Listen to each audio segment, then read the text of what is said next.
So hey, if you have your Bibles, go ahead and grab them and open to the book of Philippians, to Philippians chapter 1. We are continuing our series that we've been in for about the last month, entitled Transcend, and we are learning from Paul's writings, the Apostle Paul, who was writing to a group of people in a city called Philippi, where there's a church that he helped plant and some powerful things that have happened there. He's writing a letter to them of encouragement because he's writing from prison, and he's writing to a group of people who are being persecuted for their faith. And so he's writing about suffering, and he's writing about joy and all these things. And so this morning we're going to talk about everybody's favorite topic, and the reason you come to church is to talk about suffering, right? Suffering. In fact, we're going to get to verse 29 in the passage. We're going to look at verses 27 to 30. And verse 29, I have yet to meet anybody ever who said, this is my life verse. And you'll get it when we get there. But suffering, you and I have to understand, suffering is something we want to avoid, but suffering is a guarantee. As a part of being human, suffering is a part of the equation. As a follower of Jesus, suffering is a part of the equation. What is not a guarantee is how you and I respond to suffering. How we run from it, or we avoid it, or we get mad at it, or we give in to it, whatever it is. It's the way that we respond. And this morning we're going to talk about that. Paul kind of highlights that. Because this is the way that God has wired it. And if you are God, and maybe someday when you're in heaven and you talk to him, you can try to correct him. It won't work. But God has made suffering a part of the way that he develops us in this life. And we don't like that. We would rather be God and make it rainbows and candy and flowers and all of these nice things. And God uses this thing called suffering to actually shape us and to develop us and to strengthen us. In fact, it's not even exclusive to human nature. It's a part of nature itself. Anybody ever watched a baby chick like be birthed out of an egg? You know, maybe back in elementary school when you had that, you know, the little incubator and all that, or maybe you've been on a farm, or maybe you have chickens. I don't know. Some people have chickens. But what is like the first rule when a baby or a chick is being hatched out of an egg? What's the first rule that you shouldn't do? That's right. Don't help it. Don't touch it. Leave it alone. It's a part of its process of coming into the world that it has to have the ability and strength to actually break the egg away so that it can actually be born. I went on the internet and just typed in, you know, what should you do when a chick's being born? And in fact, people on the internet are ticked off about people who mess with chicks and they're being born. Because one person said, well, sure, mess with it if you want to have some kind of deformity or disability the rest of its life, or if you want to watch it die in your hands. I'm like, oh, wow, that's kind of brutal. But they're saying that because they understand that part of the process of the birth of that chick, it has to be able to strain and struggle and even suffer to find freedom from that egg. And the same thing is true of our lives. There's a process that God's not going to remove suffering from our lives because he's actually using it to develop in us things that would not be able to be developed apart from that suffering in us. So before we jump into the passage, I want to kind of highlight three specific things that hopefully will bring a little bit of clarity about what we're going to focus on today. When it comes to suffering, if you were to break suffering down into like the major categories of what causes suffering or the sources of suffering in our life, there's three main ones. Okay, the first one is the category of stupidity. Okay, and that is that you and I do something stupid and we suffer the consequences. Anybody admit that's ever happened to you? Okay, that's that. And don't point to the person next to you. I just saw that. Okay, answer for yourself only. But you do something and then the consequences come and you suffer as a result of that. Okay, there's a second reality of suffering, a source of it, and that is it's a part of being human. And that means all of us, because we're human, at one time or another, we will go through a short season or a long season of suffering of some kind in our lives. And then there's a third category that Paul really dials in on today, and that is suffering for choosing to follow Jesus in your life. It's called persecution. Now, when we look at the passage, when Paul talks about suffering, this is the kind of suffering he's talking about. But the way he approaches suffering, we can apply what he says about suffering from persecution to what it is to suffer as a part of the human condition. I don't think you can take this passage and apply it to suffering as caused by stupidity in our life, but that's a whole nother message, okay? But so this morning, because the reason I say that is that majority of us in our lifetime will not experience persecution for our faith, just because of the nature of the country that we live in, and we have freedom. Now, there's a benefit to that, but obviously, what Paul's dialing in on is a group of people that have experienced this. But in some circumstance, maybe in the future, in our own country, or maybe if you do travel somewhere else and maybe you become a missionary, you may actually suffer for your faith. And at that point, you're going to want to run to these verses to remind you, how do I navigate and trust God in the midst of suffering in my life? But this is what can be applied to our human condition. So with that understanding, if you have your Bibles, let me read verse 27. down to verse 30 of Philippians chapter 1 as Paul writes this. He says in verse 27, he says, "Only let your manner of life be worthy of the gospel of Christ, so that whether I come and see you or am absent, I may hear that you are standing firm in one spirit, with one mind, striving side by side for the faith of the gospel, and not frightened in anything by your opponents. This is a clear sign to them of their destruction, but of your salvation, and that from God." Here's verse 29. Ready? Here it is. "For it has been granted to you that for the sake of Christ you should not only believe in him, but also suffer for his sake. Engage in the same conflict that you saw I had, and now hear that I still have." So with those verses, Paul highlights things I want to walk through this morning that help us to understand, how do we strive in the midst of suffering? How do we transcend the circumstances? We don't run from or deny that we're in suffering, but how do we get beyond those things controlling our lives?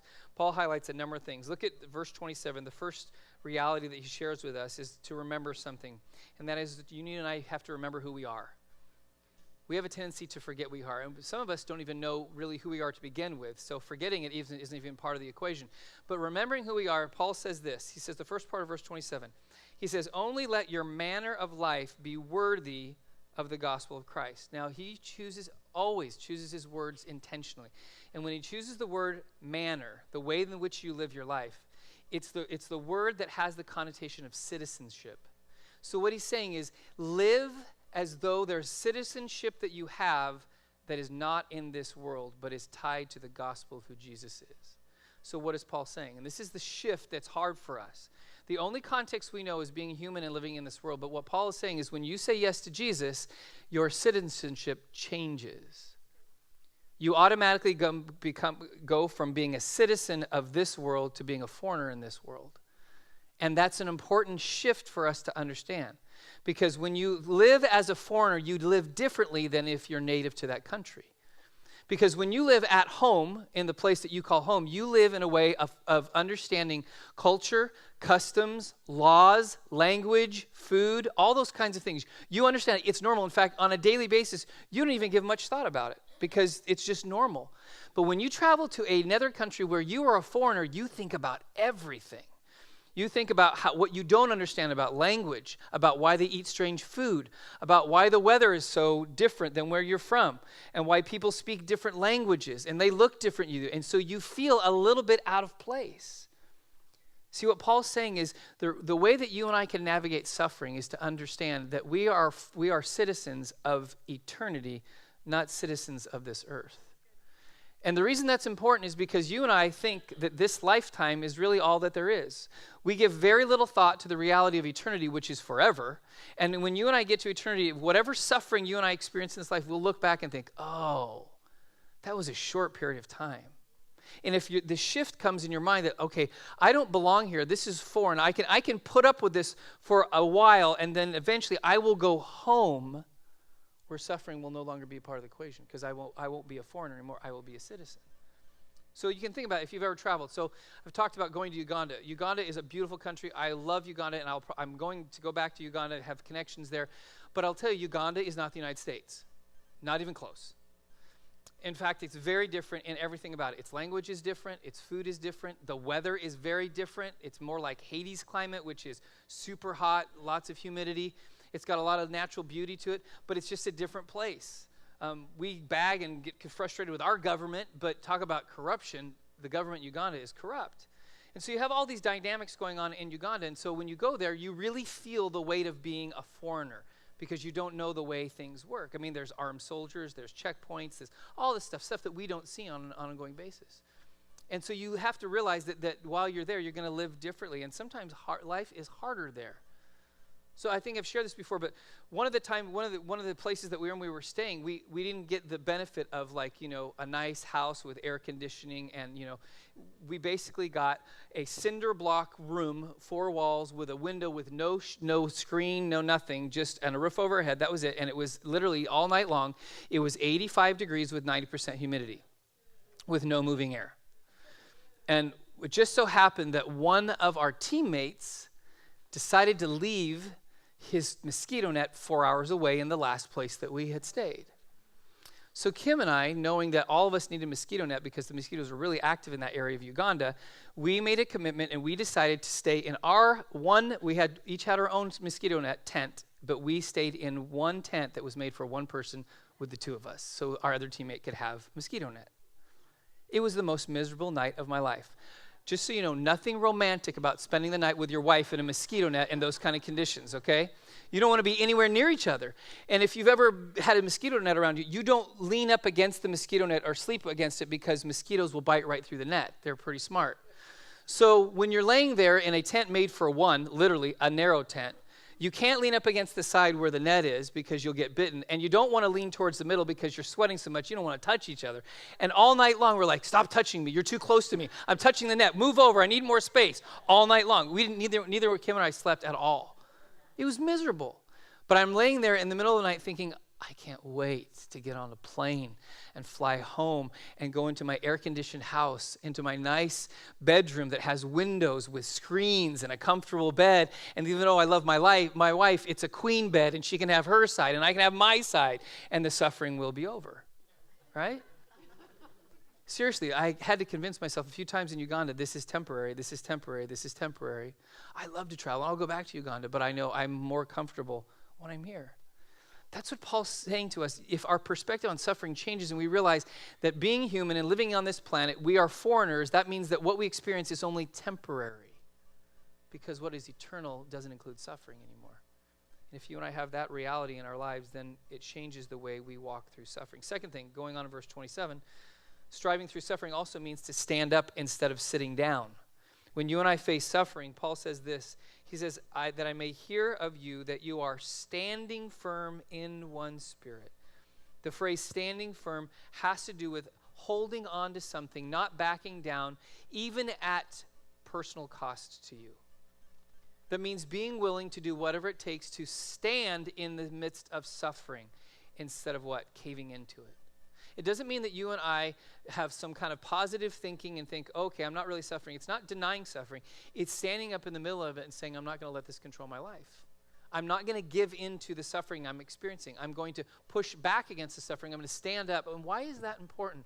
Because you and I will, if we understand that the way that the enemy works in our life is that he will also take the opportunity of suffering to cause you and I to become discouraged, and on top of that, to get mad at God for allowing suffering in our life. And that comes out in the form of bitterness towards God.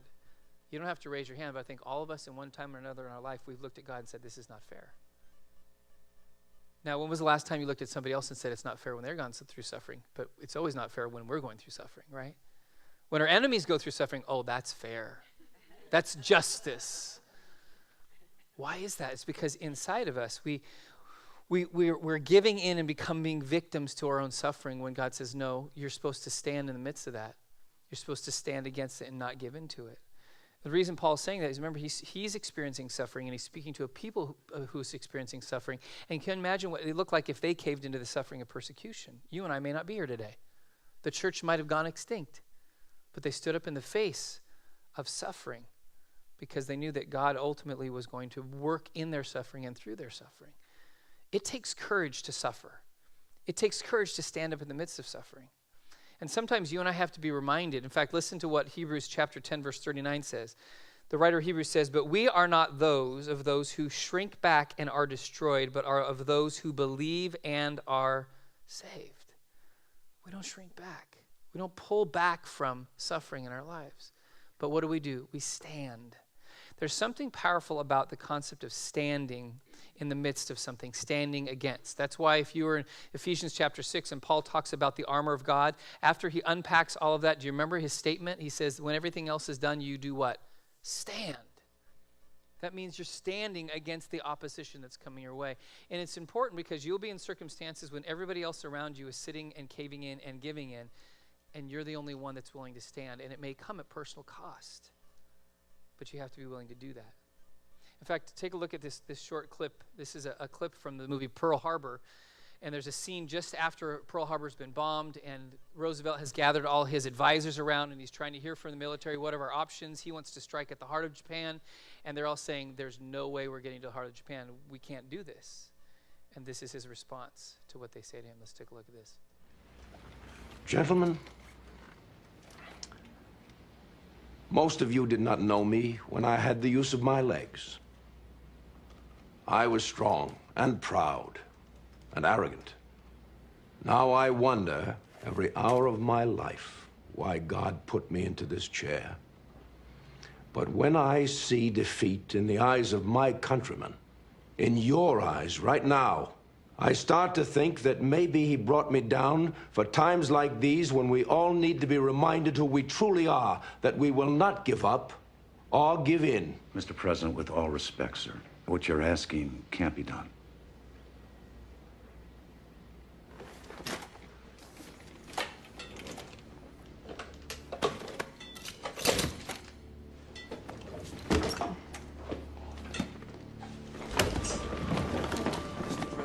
Mr. President. Get back, George. Get back.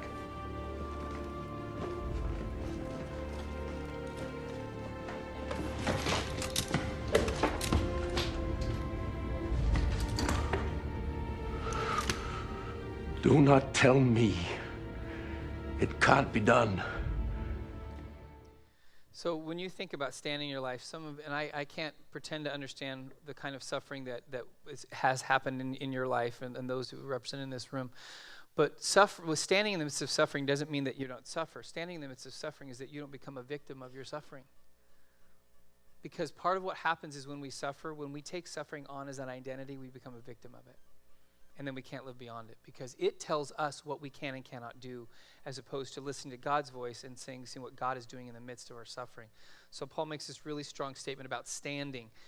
And then there's a third thing. Look at going on the last part of verse 27, and that is striving through suffering means that you and I contend together instead of competing against.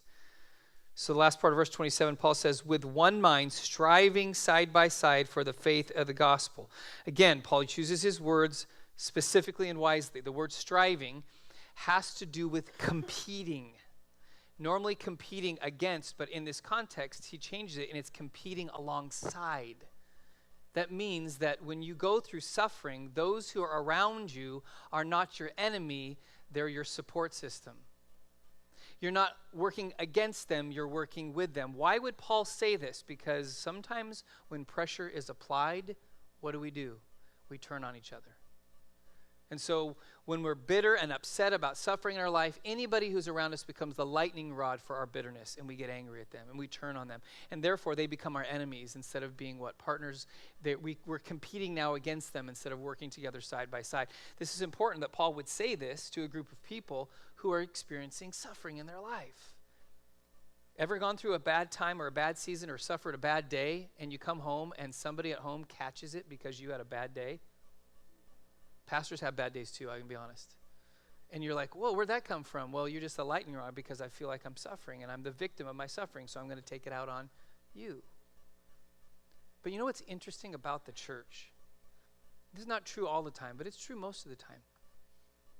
You know when the church is most unified? When there's persecution. Because when there's persecution, that we're reminded that we're all on the same team here. We're not working against each other.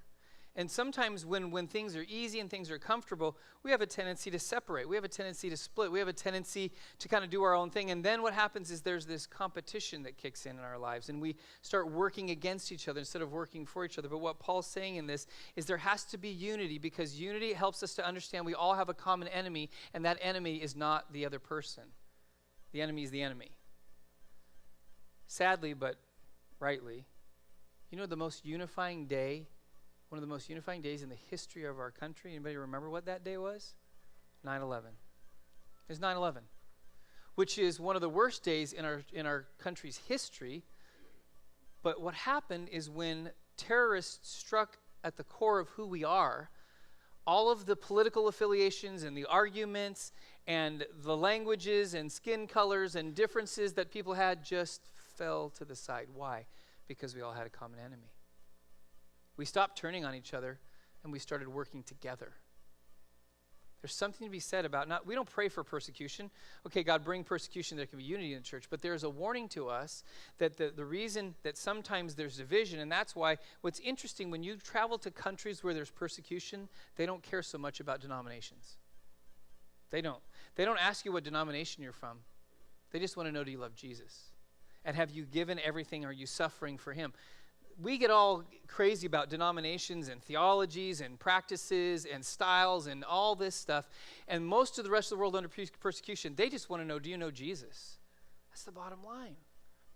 And why is that important? Because what do we do in our culture, not just within the church, but the church in general, is that, believe it or not, it's hard to be unified. And we'll talk the next couple weeks, Paul leans into unity. To be unified when we're competing with each other. Churches in the body of Christ compete with each other. And we say that we're competing for people who don't know Jesus, but the reality is we're just catering to people who know Jesus and have become disgruntled with the church they were at. Happens all the time. The majority of growth in the church has been transfer growth over the last decade. The numbers of churches going up and churches going down had really very little to do with the culture and everything to do with the migration of church folk. And we think, oh, wow, like we're winning because we got a bigger church. No. There's no winning. Winning is when the church gets bigger because people who didn't know Jesus found him. That's when we win. And if one church wins in that, we all win. If one church suffers, we all suffer. Why? Because we're all on the same team. Sometimes we have to be reminded of that. Sometimes maybe God will, and this is the thing I've been thinking about. I've been listening to some different Christian leaders. The church used to have favored status in our culture in America. Literally favored status in everything. It's not true anymore. You know what? We've gone from favorite to margins. Now we're pushed to the margins of our culture. So people don't listen to the church like they used to. You know what the next step, when you go from favored to being marginal, you know what the next step is? Persecution. It's not only do we don't listen to you and you're irrelevant, but now actually we're going to go against you. Now that's not some prophetic word that I feel like God has given me, but there is this bent in our culture that's moving that direction. So this passage is really, really important for us to understand about what it looks like in suffering. Then the fourth reality of striving through suffering is that you and I have to understand that we don't let fear get the best of us. So Paul goes on in verse 28 and he says, and not frightened in anything by your opponents. Paul again uses the word frightened specifically to describe what he sees in somebody who reacts to fear. The word frightened was used to describe a horse that gets spooked. It gets spooked by something that it reacts to, but in reality, whatever it's reacting to is not as big as it should react. It overreacts to what it spooks it. So Paul's saying, listen, suffering's bad, but when suffering comes, don't let fear paint an artificial picture of how big that suffering is and control your life. Now remember, who's writing this? This is Paul, who has suffered more than anybody for following Jesus, and he's saying, hey, don't get spooked. That carries a lot of weight. This is a guy who's been beaten and whipped and stoned and suffered all kinds of stuff. And he says, hey, don't get spooked by suffering. It's part of human nature. It's part of following Jesus. But don't let it frighten you, because why? When fear sets in, you know what the next step after fear is? Panic. And most of us, probably 95% of us, cannot make a good decision when we're panicked. We react and we don't see reality clearly. Why? Because fear has clouded it. And what happens is when you and I make a response or we react in fear to suffering, you know what happens? We suffer more. And what's even worse is sometimes the decisions we make in panic cause other people around us to suffer more. Because we're reacting. We're not staying calm. Paul's just saying, calm down. Calm down. So let me put it this way. What is fear and panic, or what could it do when it's done in a way that isn't calm but reacts? Take a look at this picture. I'm sure everybody knows what this is. U.S. Airways 1549, Captain Sullenberger. Anybody remember this story? You've seen the movie Sully? Okay, so this is an amazing story of a flight crew that stayed calm in extraordinary circumstances, had every right to freak out, but they didn't. You know, the plane lands on the Hudson, and it's an amazing story of over 150 lives being saved by a crew that kept their cool in a difficult situation. You know, this almost didn't happen. Not the landing and all that, but this heroic story almost didn't happen. You know why? The NTSB did a lot of research, and when it first came out, somebody, after the plane landed on the water, somebody went to one of the back exits and actually got it open partway. Now, right afterwards, somebody said it was a flight attendant. And they blamed a flight attendant for a while. And then the NTSB, in interviews and research, found out it was actually a passenger. When they hit the water, the passenger freaked out, thinking, we're going to sink, we're going to sink. So they ran to the closest exit, which was at the back of the plane. not understanding that even the NTSB said, listen, the plane would have floated for a long time because the amount of fuel that was in the fuel tanks and how much air was in the fuel tanks would have kept the plane above water for quite a long time. So water started entering in, and they said if the door would have been cracked any further, the plane would have sunk within minutes, and everyone would have been lost. Why? Because of panic. Because one person freaked out in a very difficult situation and almost cost over 150 people their lives. So Paul says in the same way, in suffering, don't freak out. It's tough, it's painful, it's hard. But when you panic and you are spooked, you will only cause more suffering for yourself and other people. So Paul says for us to remain calm. And then there's a fifth reality, and that is to strive in suffering, you and I have to realize our resistance actually brings release. When we stand in the midst of suffering, something happens. Paul says this in verse 28 going on. He says, this is a clear sign. When you are standing, you're not freaking out. You're being calm and you stand in the midst of suffering. It's a clear sign to them, which is your enemies, of their destruction. But for you, it's your salvation and that from God.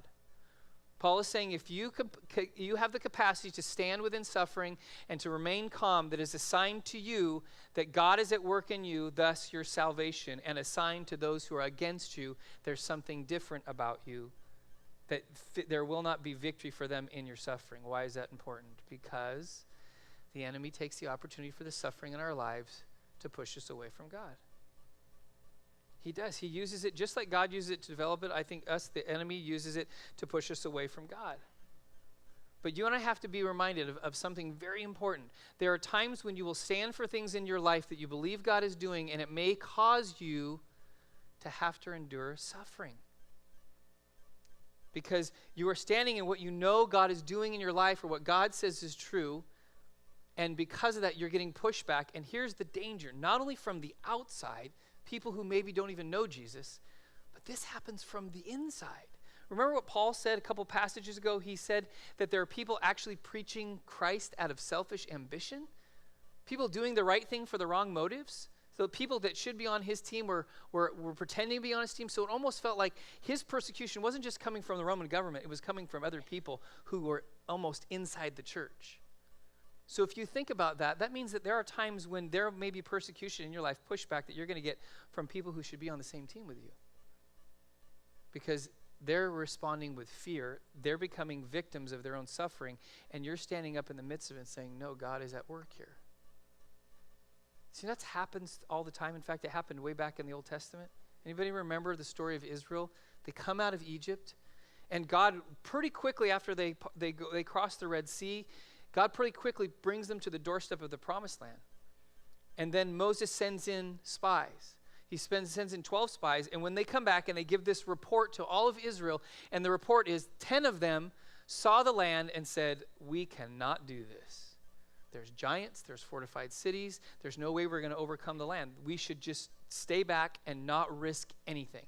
And then if you remember, there's two guys, Caleb and Joshua, and remember Caleb said, we can do this.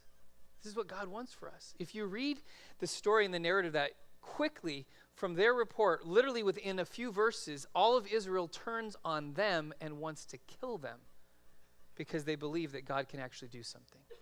They want to believe the 10 spies are like, oh, they're thinking, don't be crazy. This is the same group of people that God literally parted the Red Sea, and they walked on dry land, and they're thinking, well, God can't overcome the fortified cities or the giants. So here's the reality. Caleb and Joshua stand and don't let fear control them. The tragedy for the 10 spies is all of their families and that entire generation pass away in the next 40 years as Israel wanders the desert. And then what happens? They get into the Promised Land, and who are the first ones in? Caleb and Joshua and their families. In fact, Caleb is now 85 years old. And I love Caleb because he's still as nasty as ever. He's ready to pick a fight at 85. Why? Because he believes that God can do something, even if it means he was ready to die for giving a good report about what God could do through his people. There will be times in your life where you're going to make a stand, and be careful. It may be that your persecution, your pushback may come from people that you don't expect it to come from. Because I think sometimes some of the most destructive persecution is what happens inside the church, not outside the church. Sometimes we crucify our own, And we shouldn't, because we've lost sight of what God may be doing. Listen to what James, as a reminder, says to us in James 4, verse 7. He says, submit yourselves then to God, resist the devil, and what does he do? He will flee from you. See, if you don't resist and you give in, just like the spies gave in, then you're playing into the hand of the enemy. Now you're doing his will and you're doing his work. Then there's two more things. Look at verse 29. Here it is, everybody's favorite verse, everyone's life verse. The next thing you and I have to understand about striving and suffering is that accept that faith and suffering are partners. Paul says, for it has been granted to you that for the sake of Christ, you should not only believe in him, but also suffer for his sake. Now, maybe you're like me. There's certain verses when you read them, you're like, couldn't you have left that one out? That would have been really helpful. But when you really understand what Paul is saying and from the perspective he's saying it from, I am so glad that that verse is in the Bible. And the reason why is one of the things that makes suffering bearable is if you know it's normal, it's common, it's going to happen. If you're like, if we don't let panic rule our lives, and we know something's coming, we can respond better to it. And then for me, I always do better when I know something's coming. When I'm surprised, that's usually when I get spooked or when I get frightened, and then I panic. But when I know, okay, it's coming, so I'm just going to be ready for it. It's going to come, and then I'm going to endure it, and then I'm going to get through it. I'm going to get to the other side. I can do this. So I've been to China a couple times, and I didn't know this, but my dad, who's flown all over the world like a million times, knows this. And there's certain areas in the world where you fly, there's usually going to be rough air, turbulence. I don't die when there's turbulence, but I prefer nice, smooth air. My wife, on the other hand, she says the rougher the better. She's like, I'm on a roller coaster. I'm like, no, not me. So anybody like me, you like smooth air, like turbulence, like make you a little bit concerned, like, are we safe? That kind of thing. So, but flying to China, when you come over kind of Korea, Japan area, that's historically, there's rough air there. So a lot of times you'll go through an extended period of turbulence. And so now when we flew to China the first time, my dad knows the area and he's flown a lot there. And so I had no idea, but I didn't know that. This is like a 13-and-a-half-hour flight. So we're like, 9 or 10 hours in or whatever it is. And we hit some bumpy air. And I'm like, oh, this will pass in 5 minutes. And it went on for 45 minutes to an hour. And it was the kind of bumpy air where ding, the seatbelt sign goes on. The captain comes over and said, hey, if you're up and about the cab, would you go ahead and sit down? It's going to be a little bumpy. You're like, I don't like that. So I'm sitting there and I'm like, oh man, this is rough. When's it going to end? Finally, 45 minutes, an hour later, it ends. I'm like, whew, we got through that. And I looked at my dad and said, that was rough. And this is the response. He goes, oh, that wasn't rough. I'm like, it can get worse than that? That's what I'm thinking in my mind. He goes, oh yeah. He goes, I've flown over this area before. And he said, there was one flight that we had 3.5 hours of solid turbulence. He goes, people were throwing up all over the plane. I'm like, oh my, I guess it can be worse. But it was interesting. The second time I flew to China, we got over that same area because I'm watching the GPS, to track her to see her out. I'm like, I know what's coming. And we hit turbulence again, and it lasted probably about the same amount of time. And I'm like, I can do this because I know eventually it's going to end. Eventually we're going to get to where we're supposed to go. And I knew it was coming. So in my mind, I kept thinking, okay, when we get to about this part of the flight, it's going to happen. If it happens, I'm going to be okay. I made it through once before. I can make it through again. And somehow suffering and the turbulence wasn't that bad. Paul puts this verse in, God inspires it through the Holy Spirit to remind you and I, our faith and suffering work together, and it's going to happen. And you and I need to be aware it's coming because then we can be prepared. And when it happens, it doesn't freak us out. Why? Because God said this is going to happen. This is going to be a part of my faith to know that I'm going to experience suffering in my life. And then the final thing is this, and the worship team will join us for one last song. Striving through suffering means that suffering is something that we all face.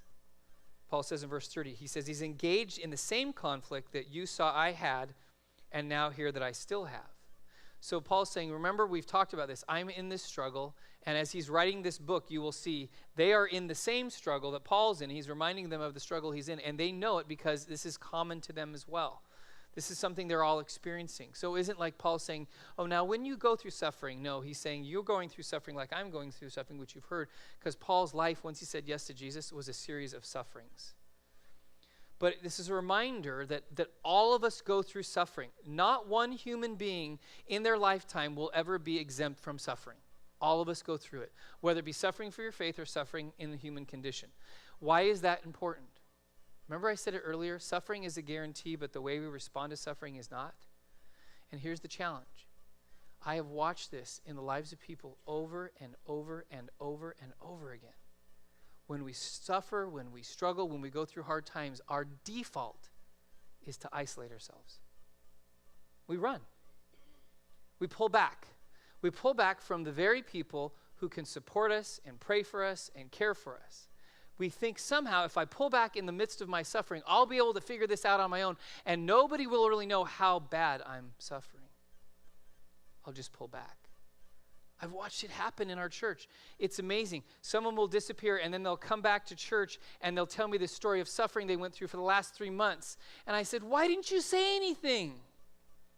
Well, I was just going to try to figure it out on my own. Why did you walk away from the people that love you the most and will care for you? I've watched this happen in our own community group. Somebody goes through suffering, and they stop coming to community group because they're going to figure it out on their own. We pull back. This is the exact opposite what Paul is saying and experiencing. When you and I suffer, we shouldn't pull back and isolate. We should lean in. Why? Because the enemy does his best work when you live in isolation. That's where he works. There's a reason Jesus uses the analogy of sheep to describe his followers. There's a number of them. One of them is that we're not too bright, okay? But another one is because sheep do better in herds. When one gets isolated, Jesus talked about that. When, there's the one and there's the 99, the one is exposed and he's vulnerable, or she's vulnerable, what? To attack. So why in the world, when we go through suffering, do we pull back from the herd and think, I'm going to figure this out on my own? Now, the enemy has you exactly where he wants you. And your suffering will be greater because you isolated. Guarantee it. I've seen it every single time. Why do we do that? Why do we isolate? I figured it out in my life because I do it too. You know why we isolate ourselves when we suffer? Because of shame. And shame says to you and I'm not good enough, I don't match up, I have problems, and I don't want anyone to know. So shame pushes us back. That's what happens. And so when we feel like if I say that I'm in need or I'm struggling or I'm going through something, then people are going to think, I'm not perfect. Wow, we all are not perfect, right? But that's what our minds think. I don't want to admit that I have a problem. I don't want to admit that I'm struggling. I don't want to admit that I'm suffering from addiction. I don't want to admit that I have cancer. I don't want to admit that I'm going through a family difficulty. I don't want to admit any of that. Why? Because people might realize that I'm not perfect. That's shame. And shame is what will kill you. So let me put it in this context. Take a look at this picture. Anybody ever seen one of these before? That's a service bell. Probably seen that if you've walked into certain restaurants, or maybe you go into a hotel and nobody's at the desk, and so it says what? Ring the bell for service, right? And so if no one's there, you're supposed to ring the bell so that someone can come and help you. You know what? Majority of us, by steady, this is true, majority of us don't like to ring that bell. We don't. In fact, it's been shown, and I know this is true for me, you see a bell and you want help, but you don't want to ring the bell, so what do? You cough, you sneeze, you hit the table, right? Anybody would admit you've ever done that before. Why? Because if I ring the bell, then everybody's going to know I need help, and I don't want anybody to know I need help. So you don't ring the bell. It's silly. It's ridiculous. The bell's there for you to ring so that you can get help, but you don't want people to know that you need help. We don't ring the bell in our lives either. We're afraid to ring the bell. The church is a place where the bell should be going off all the time. But what do? No, I'm just going to slip out the back. I'm just going to disengage. I'm going to stop attending. I'm going to stop connecting in community groups. I'm just going to pull back because I don't want people to know what's true of all of us, which is all of us need help. It's okay to ring the bell. In fact, this is really interesting. Kim and I went to a conference a couple weeks ago. It was just senior pastors. The topic, shame. Because senior pastors deal with shame all the time.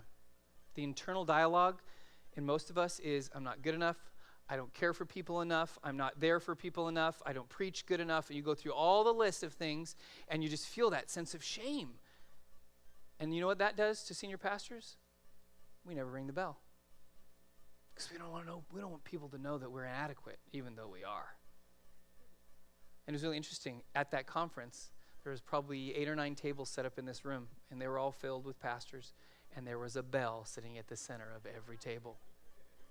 And they said, during your discussion times, when you're talking and you reach a point where you know that you're now exposing the fact that you have needs, ring the bell. The first round of discussion, it was relatively quiet in the room. But as the day went on, ding, ding, ding. And it was interesting, by the end of the day, when you'd hear the bell go off, people would start applauding. Thank you for admitting that you have a need and you're ringing the bell so someone can pray for you and support you. When you and I go through suffering, you're supposed to ring the bell. I need you to hear that. You're supposed to ring the bell. Don't think that you're just stronger and you got more courage because you're going to go figure it out on your own. No, the enemy is going to whoop you. He's going to win in your life. He's going to destroy what God's doing because your pride won't say, I need help. God has created the church to be an environment in relationship where we lean on each other. That's why Paul says also that we are supposed to do what? Bear each other's burdens. Why? Because they're too heavy to carry alone. So God has said to us, ring the bell. In suffering, use the support system that you have. I'm going to ask you to close your eyes. The team's going to come and lead us in one last song as we close.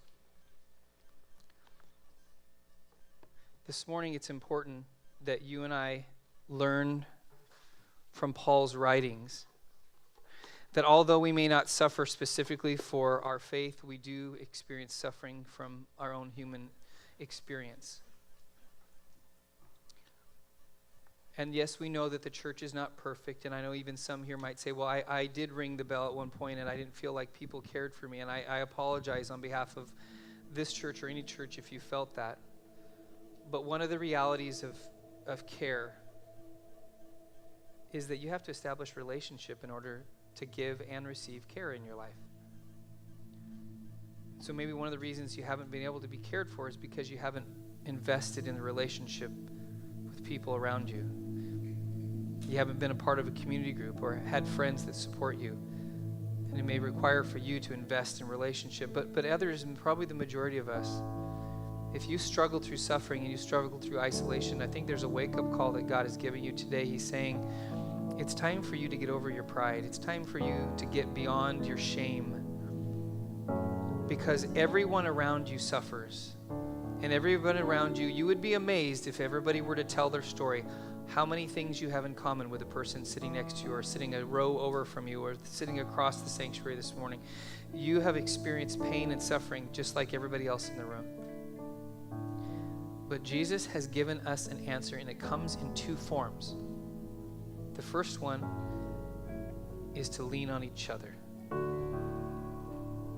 When we go through suffering is to be honest and transparent and say, I need help.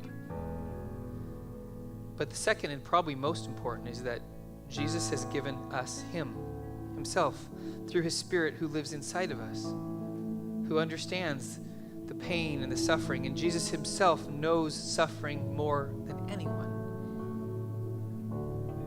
And because of that, you and I could cry out and call out to God in the midst of our suffering for Jesus to show up and to work in our lives. And in doing that, we are ringing the bell not only for each other, we're ringing the bell for Jesus. Jesus, I need help. Jesus, I'm going through difficulty. And Jesus, because he experienced pain and suffering and even was tempted as we are tempted, yet did it without sin, he understands where you're at. But today he wants you to call out to him. So Jesus, as we sing this last song, I pray that you would hear our hearts. You know the journeys that each of us are experiencing, the pain and suffering that we have gone through or in the past or even presently. But we know, Lord, that you have given us the answer to our suffering, and that is to lean on those around us. But Lord, is to call out to you. Lord Jesus, we need you today. So as we pray in our worship in conclusion today, I pray that your Spirit would come in a way that would bring comfort in the midst of our suffering, would bring clarity to our hearts and our minds, would give us calm where we want to panic and freak out, and give us the courage and strength to stand up in the face of our suffering as we lean on you and lean on others to bring relief. We thank you, Jesus, in your name. Amen.